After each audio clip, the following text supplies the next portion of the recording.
българските социални травми. Един от проблемите, които имаме, това е, че голяма част от традицията, която, така да се каже, продължава социалната травма през поколенията, се родее с традицията, която глорифицира, която възхвалява, която превръща войната в справедливо разрешение на различни проблеми.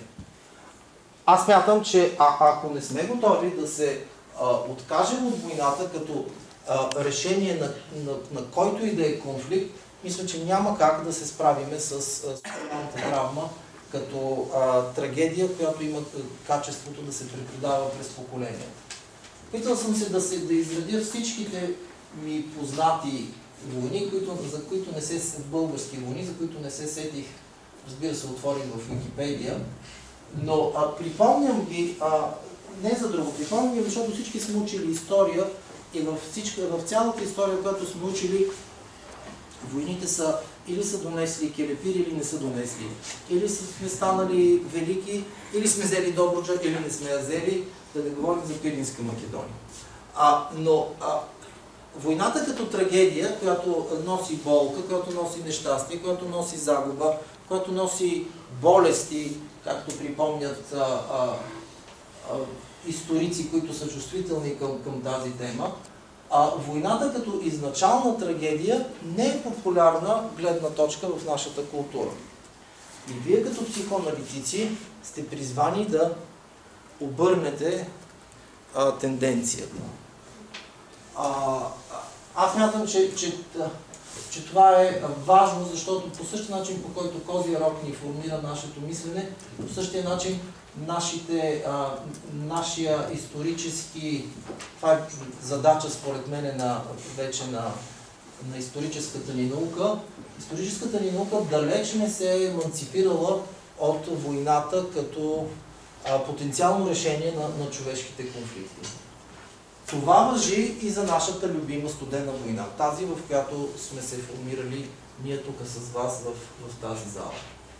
Част от студената война, разбира се, е и тази институция, с която не знаем какво да правим, по същия начин, по който не знаем какво да правим и с възродителния процес.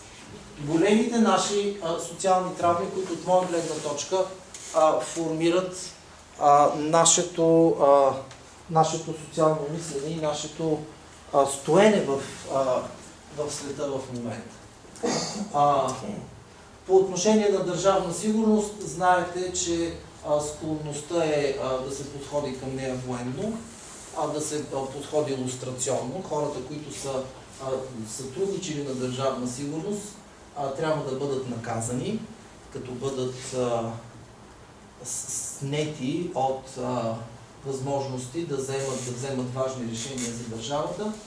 По отношение на възродителния процес има също изключително голяма неохота да се даде глас на опита на хората, които са били подложени на това нещо.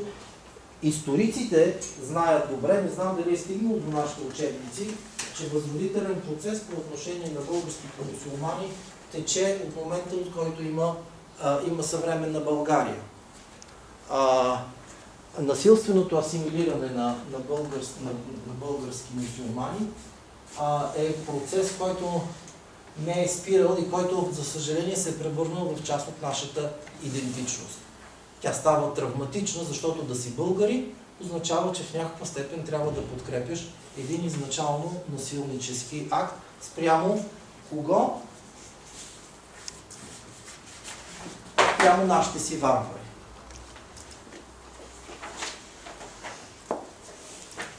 Така,